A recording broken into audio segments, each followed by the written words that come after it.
Hey, do y'all remember this guy? Super excited for today's video. I'm going to talk about why I'm not an atheist. So I'm obviously a Christian. I have concluded that Christianity is true. I'm a born again, saved, I believe, Christian. But I should just start off by saying why I think there's a God and why I'm not an atheist. Well, his name is Dax, and last time we found out that he did not have 4 reasons as to why he's not an atheist. He may have 3 reasons as to why he's not an atheist, and his first reason, the origin of life, he reasoned his way into acknowledging that really has nothing to do with whether or not God exists. So today, we're taking a look at his next reason, an argument from morality. So if you heathens want to fuck around and find out why Dax thinks that morality proves that God exists, then please stay tuned.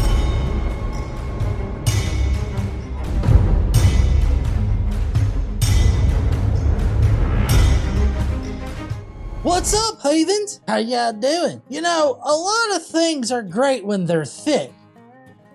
But you know what shouldn't be thick? Your wallet. I mean, look at this thing.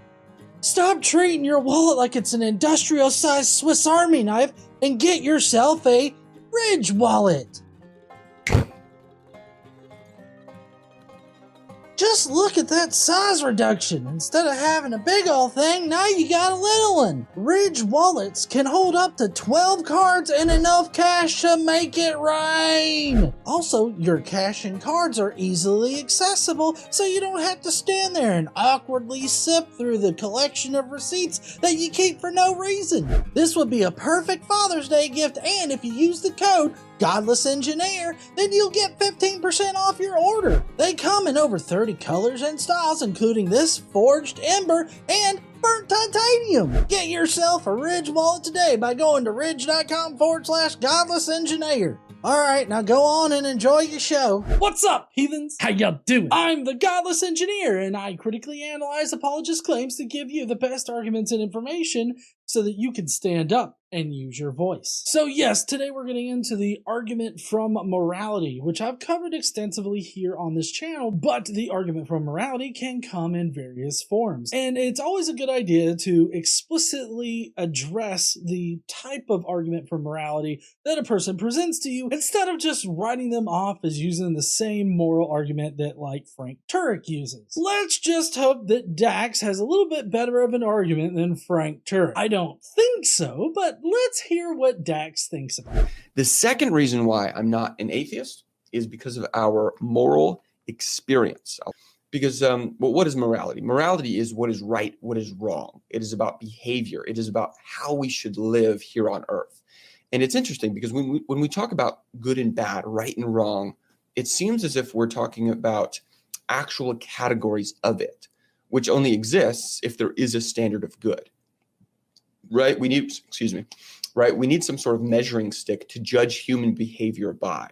And if there is a God, if there is a standard of good, then we have a measuring stick. We can understand what is right and what is wrong on top. Well, yeah, that's one particular measurement stick you could use to govern the behavior of people, but that's not the only one. But even so, let's just assume that it is the measuring stick by which we govern people's behavior. Which particular God's measuring stick are you using here? And I'm not just talking about different religions, talking about within your own Christian religion. Because even within Christianity, you have different measuring sticks by which people measure moral decisions. Some of these measuring sticks allow the affirmation of the LGBTQ community, and other measuring sticks don't. Some allow peaceful existence with people of other faiths, and others don't. To really highlight what I'm talking about here, why don't you just compare the progressive Christian moral measuring stick to the new independent fundamentalist Baptist moral measuring stick? They couldn't be more different from each other. In progressive Christianity, they're more likely to affirm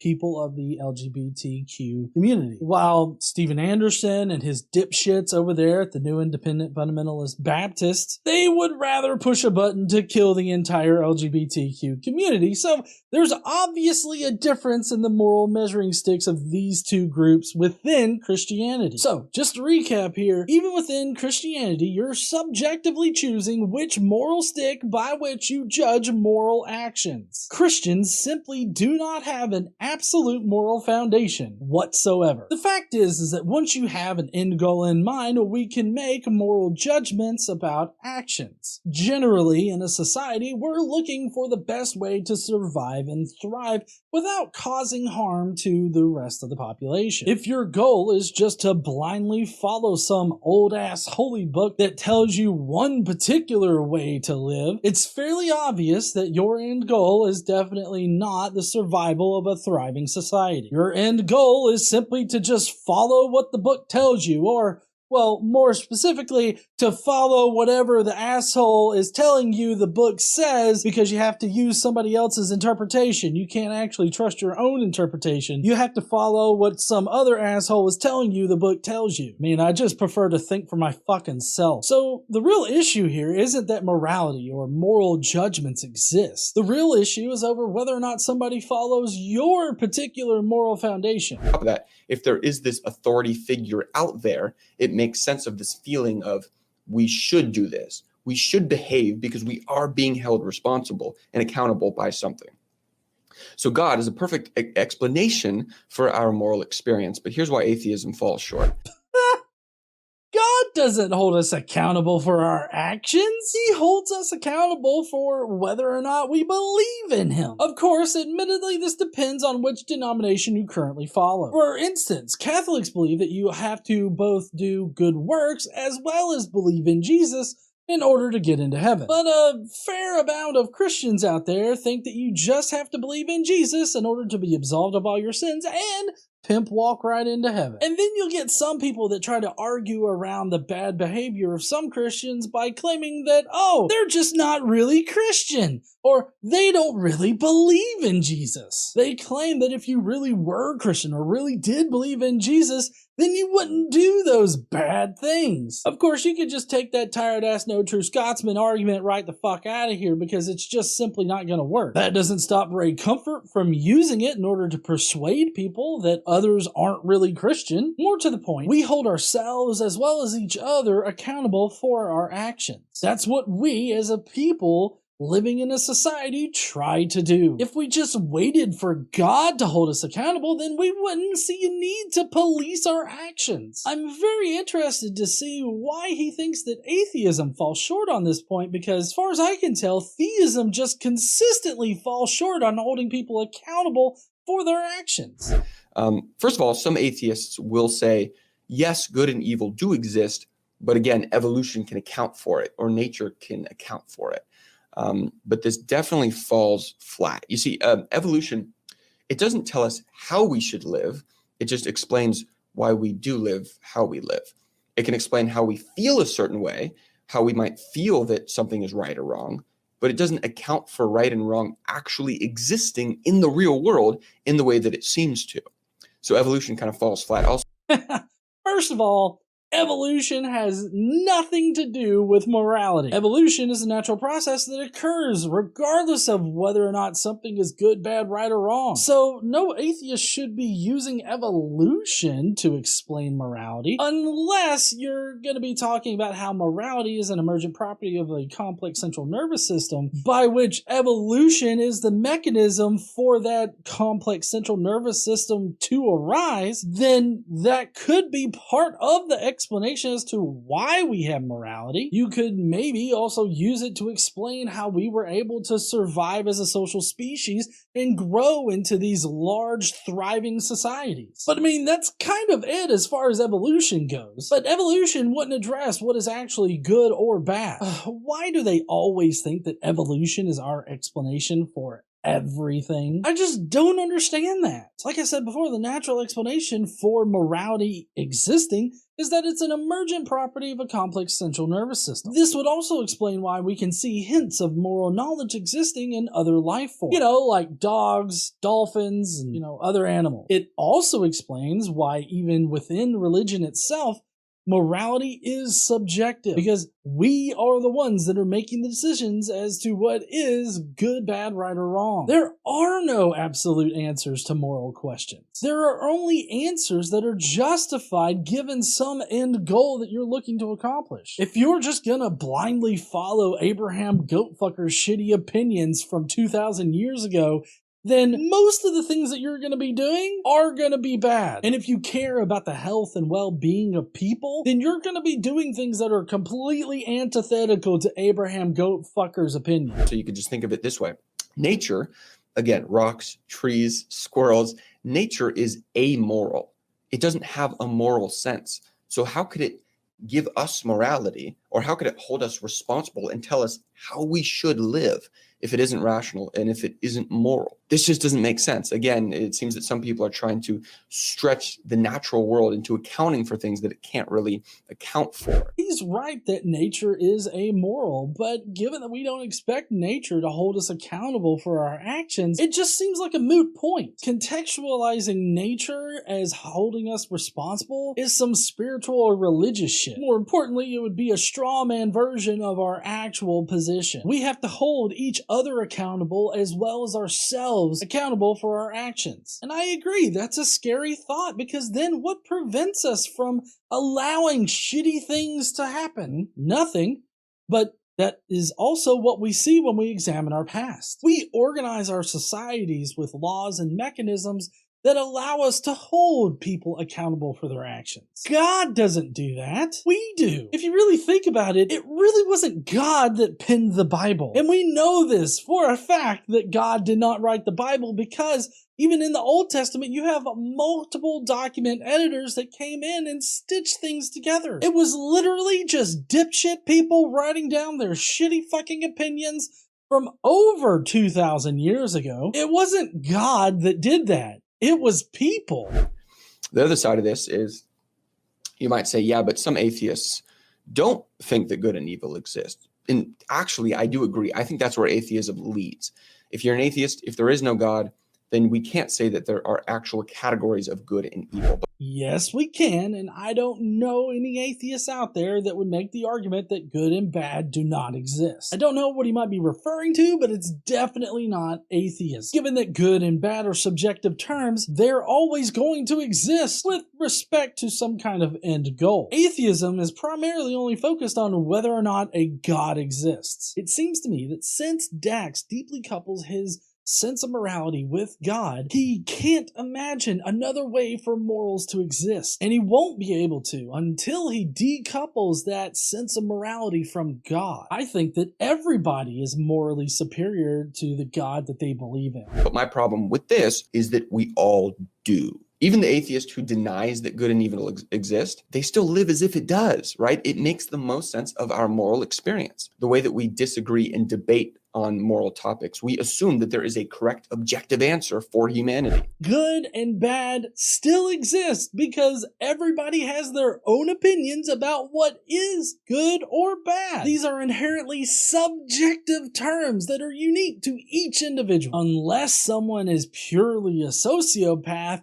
with no sense of right and wrong at all, then they're always going to have some kind of sense of morality. Dax also speaks as though there is this objective morality when he really means absolute morality. You can be objective about moral decisions, but morality itself cannot be objective. Humans have disagreed all throughout time about what is good, bad, and neutral because we all have our own opinions, but also there is no absolute foundation for morality. On top of that, the way that we talk about how to make moral progress as humans or as societies, we assume that there's this moral standard that we can all move toward in our existence. So even the person who denies good and evil, it still seems like they're living with it every single day and living as if it does exist. What he's talking about here seems to be this fact that we all have an end goal. I would say that that shared end goal would be to survive and thrive as a species. And people have different ideas as to how that can be best achieved. That's why we have disagreements on moral topics. We all have subjective opinions on how to best survive as a society. That doesn't mean that there is an absolute way to survive. The best way to survive in any given environment would depend on a number of factors. For one, the environment itself would be a factor. How stable a society is would be another factor. All these things and more contribute to our understanding of the best way to survive. And again, I know I'm harping on it, but we all have a different opinion on what is good and bad. Even within Christianity, Christians disagree with each other about what is good, bad, and neutral. Why do you think different denominations exist, Dax? The only other example I'll give is that if I say something like killing grandmas is fun, your response to that is probably, no, I don't care, it's wrong. It is absolutely wrong to do that. Do not do that. And if someone does it, again, you're going to say they shouldn't be doing that. Punish them for it. We need justice. Punish them for that evil atrocity. So even in these examples, there are clear things that we react to that we would say that is clearly evil and that is clearly good on these extremes. I like how, even in his own example, he exemplifies how our sense of morality is subjective and not absolute. Also, he's only claiming that his particular view of morality is the absolute correct view of morality. He doesn't provide any kind of evidence or even an argument as to why his version of morality is the absolutely correct version. Dax just merely speculates that it is. In the context of society, we generally sequester people that break the rules of that society, which would include the unjustified killing of another person. A society simply wouldn't survive if the unjustified killing of another person was not prohibited. Our societies have collectively agreed that this is bad behavior, but that doesn't mean that it's absolutely bad. Dax seems to indicate that he thinks that if everybody agrees some action is bad, then that makes that action absolutely bad. Or is it that his holy book says that it's bad? No, I mean, that really can't be it, because God himself orders his chosen people to go and murder other people. Even God himself has murdered people, as we understand the concept. So maybe it's more like if his God says that it's okay, then that makes it okay. If that's the case, then you're stuck with somebody else telling you what God wants you to do, and you have to just blindly follow that asshole that's telling you what to do. You have to live by his interpretation of God's word. Seems like a lot of work to get back to the fact that it's all subjective in the first place. So just our general human experience, our moral experience points toward the fact that there is a standard of good, that there is actual right and wrong, and that we live in accordance with it. Yes, there is a standard, our own subjective standard. We all live in accordance with our own subjective standards for morality. Do you understand how you really can't escape the fact that morality is inherently subjective? There literally is no absolute answer for what is morally good, bad, right, or wrong. Especially not Dax's holy book, aka the Bible. The Bible is not a moral guidebook and does not contain the moral foundation that Dax thinks it does. I do think that this is kind of why some religious people think that atheists just want to sin, and so that's why they're atheists. Two religious apologists like Dax here, they all know that this absolute moral standard exists, so if you don't acknowledge it and acknowledge that it comes from God, then obviously you just don't want to be hindered by it. You simply want to sin. Even though this absolute moral foundation that God has supposedly laid down in the Bible doesn't actually prevent Christians or any other religious person from sinning. Christians do bad actions just like atheists will do bad actions. It's almost like religion doesn't mean squat when it comes to morality, other than, I guess, controlling the actions of others through government and other ways that we control our society. Then yeah, it has done that in the past. Even though I understand why Christian apologists and Christians in general think that atheists are atheists because they want to sin, I still disagree heavily with that idea, because it's obvious that that is not the reason why we left. We left because the evidence doesn't actually support the claims of religion, like God exists. So what is the second reason why I'm not an atheist? Because of our moral experience. I don't think atheism can account for our moral experience, for the way that we experience this world in multiple different ways. Oh, what ways would that be there, Dax? Honestly, I can't think of one. Our moral experience is an emergent property of a complex central nervous system. It's subjective to everyone and explains reality much better than whatever absolute moral foundation that Christian apologists think exists. And it explains it in a multitude of ways. It would explain why people have always had different ideas about morality. It would explain why psychopaths and sociopaths exist. It would explain why religions seem to have a shifting moral foundation while at the same time claiming that they have the only absolutely correct moral foundation. It explains how different denominations of a single religion can have vastly different moral foundations. Dax's view of morality just doesn't explain these things. And that's why it's not convincing. And that's why the argument for morality will never be convincing. Well, heathens, I hope that you enjoyed the video today. Let me know if Dax's argument for morality convinced you that God exists down below in the comments. And hey, while you're down there, why don't you guys smash that like button and subscribe if you like this kind of video. Don't forget to stand up and use your voice. Bye, heathens.